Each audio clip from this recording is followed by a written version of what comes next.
So hello friends, मैं सत्यम शुक्ला और आपका स्वागत है मेरे चैनल लिव इन इंग्लिश में। तो चलिए हम बात करते हैं जहाँ पे हमने छोड़ा था लास्ट क्लास में, जो कि था काइंड्स ऑफ सेंटेंस और पार्ट्स ऑफ सेंटेंस में क्या डिफरेंस होता है। तो चलिए उसके आगे बात करते हैं। तो पहले देखते हैं पार्ट्स ऑफ सेंटेंस। तो पार्ट्स ऑफ सेंटेंस में क्या क्या आते हैं, आपने ऑलरेडी सुना होगा सब्जेक्ट प्रेडिकेट। तो पहले तो अभी इसमें कंफ्यूजन आपको कहाँ आएगी वो मैं बताता हूँ। एक आपका होता है सब्जेक्ट ऑब्जेक्ट, सब्जेक्ट ऑब्जेक्ट और वर्ब, और एक होता है सब्जेक्ट प्रेडिकेट।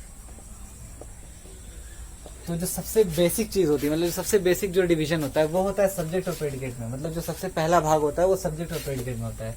जैसे एक एग्जांपल से समझते हैं। जैसे सपोज करिए लिखा हुआ है Ram is a good boy. ये बहुत ही मैंने सीधा एग्जांपल दिया है। अब इसमें क्या है कि Ram is a good boy, इसका मतलब क्या हुआ कि राम बहुत अच्छा लगता है।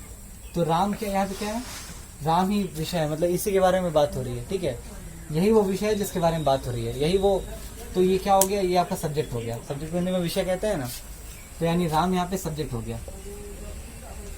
इसका मतलब क्या हुआ कि जिसके बारे में बात होती है, यानी एक वाक्य में या एक स्पीच में, किसी भी चीज में जिसके विषय में बात हो रही होती है वो आपका सब्जेक्ट होता है। ठीक है, और आपको अगर पता करना है कि सब्जेक्ट क्या है तो आप पहले क्रिया देखो। इसमें तो आपका वैसे क्रिया कोई है नहीं, तो इसमें आपका सिंपल सा ये सब्जेक्ट है। ठीक है, और ये आपका क्या हो गया, ये आपका जो हो गया ये प्रेडिकेट है। अब ये प्रेडिकेट क्यों है, प्रेडिकेट होता क्या है मैंने बताया नहीं।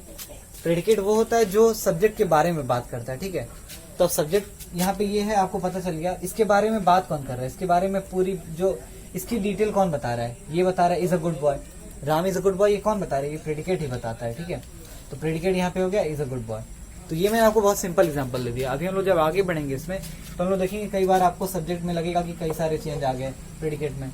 अच्छा, अभी जो सब्जेक्ट होता है वो क्या, वो नाउन हो सकता है, प्रोनाउन हो सकता है। ठीक है, और सपोज करिए आपको अगर पता करना है, अब जैसे दूसरा एग्जांपल लेते हैं, well Ram plays very well. अब इसका मतलब क्या हुआ, राम बहुत अच्छा खेलता है, राम प्लेज वेरी वेल। तो आप एक और बात मैं आपको बता दूं कि मतलब आपको भी दिक्कत आ रही होगी इसको हिंदी में कन्वर्ट करने में, तो जब आप वो टेंस पढ़ोगे तो आपको क्लियर हो जाएगा। अभी मैं आपको सिर्फ सिंपल बता रहा हूँ कि subject object verb subject predicate ये सारे क्या होते हैं, ये सारे टर्म मैं आपको बता रहा हूँ। फिर मैं जब आपको टेंस पढ़ा दूंगा तो वापस से मैं रिपीट करूंगा। तो ये देखते हैं, अब यहाँ पे दिया है राम प्लेज वेरी वेल, तो ऑब्वियसली फिर से आप देख सकते हैं कि राम के बारे में ही बात हो रही है, तो ये सब्जेक्ट है। अब सब्जेक्ट पहचानने का एक और तरीका होता है, क्या और कौन। इसका जब आपको रिजल्ट मिलता है, इसका जो रिजल्ट मिलता है वही सब्जेक्ट होता है। मतलब एक सेंटेंस में आपको अगर क्वेश्चन जो उठ रहा है वो क्या और कौन के ऊपर उठ रहा है। जैसे प्लेज वेरी वेल, तो हु प्लेज वेरी वेल, कौन बहुत अच्छा खेलता है, राम। अब सपोज करिए दूसरा एग्जांपल होता कि दे आर वॉचिंग क्रिकेट, तो हु आर वॉचिंग क्रिकेट, दे। तो यानी कि वो सब्जेक्ट हो गया। यानी कि जब आप क्वेश्चन करते हो वर्ब को लेके जब आप क्वेश्चन करते हो, यानी क्रिया को लेके जब आप क्वेश्चन करते हो, प्रश्न पूछते हो कि आखिर कौन काम कर रहा है या क्या काम हो रहा है, तो आपको जो उसका उत्तर जो मिलता है वो आपका सब्जेक्ट होता है। हाँ, तो जो सब्जेक्ट होता है वो उसका आप हिंदी में हट जानते होगे विषय, सब्जेक्ट यानी विषय। तो विषय क्या होता है कि जो मतलब हम जिसके बारे में बात कर रहे होते हैं। ठीक है, मतलब एक अगर कोई वाक्य है तो उसमें विषय, जैसे एग्जाम्पल देखें the sun rises in the east, तो इसमें विषय कौन है इस टॉपिक का, इस जो बात हो रही है, यानी ये जो वाक्य लिखा है इस बात का विषय कौन है, द सन, सूर्य की बात हो रही है कि सूरज जो है वो कहाँ से निकलता है, पूरब से। इसका मतलब क्या हुआ कि इसमें जो ये सब्जेक्ट है, क्यों, क्योंकि इसी के बारे में बात हो रही है इस वाक्य में। इस वाक्य को अगर देखें, इसका पहले हिंदी इसका मीनिंग क्या है लिख लेते हैं यहाँ पे, सूरज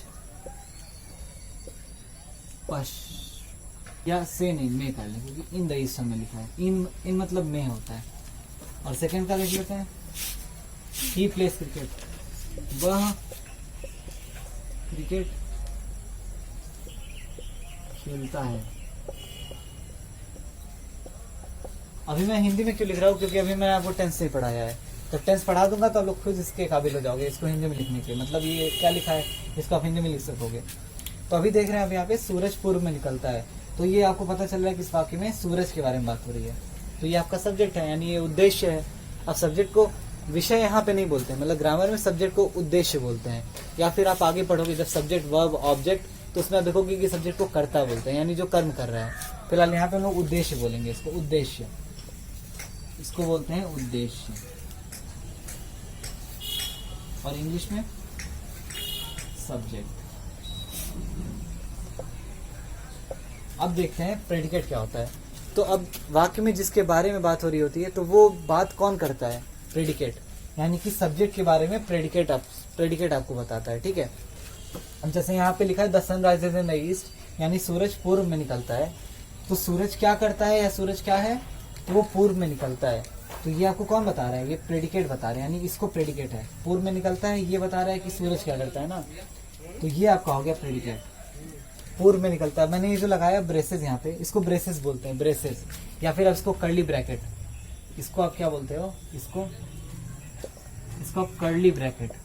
कर्ली मतलब ये थोड़ा कर्ल है ना, मतलब कर्ल मतलब होता है कि ऐसे शेप में, टेढ़े मेढ़े, कर्ली ब्रैकेट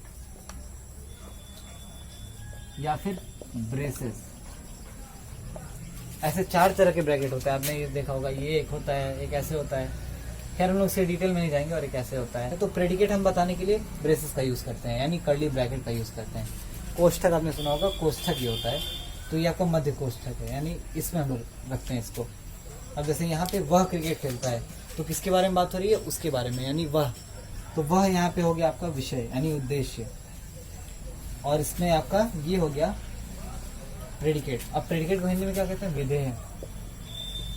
विधेय ये आपका उद्देश्य होता है, मैंने बताया अभी आपको।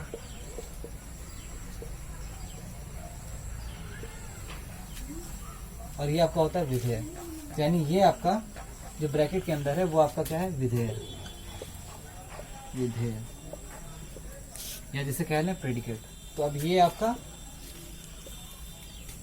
और यहाँ पे sun rises in the east, तो द सन, अब इसकी बात कौन बता रहा है? इसके बारे में बता कौन रहा है? राइजेज इन द ईस्ट, ये बता रहा है कि सन क्या करता है। तो ये आपका हो गया प्रेडिकेट, और इसमें आपका ये हो गया। तो प्लेस क्रिकेट भी आपका प्रेडिकेट हो गया। तो ये था आपका सब्जेक्ट एंड प्रेडिकेट। तो अभी ये तो मैंने आपको सिंपल बताया, मतलब कि सिंपली मैंने आपको बता दिया कि सब्जेक्ट और प्रेडिकेट क्या होता है। तो अभी इसका जो पूरा आइडिया है, मतलब और क्या, और किस तरह के सब्जेक्ट प्रेडिकेट हो सकते हैं, या और कैसे हम इसकी पहचान कर सकते हैं अगर कोई कठिन वाक्य आ जाए, तो वो हम लोग देखेंगे अगले वीडियो में। तो आप मेरे चैनल पे बने रहिए और प्लीज़ सब्सक्राइब कीजिए। Thank you.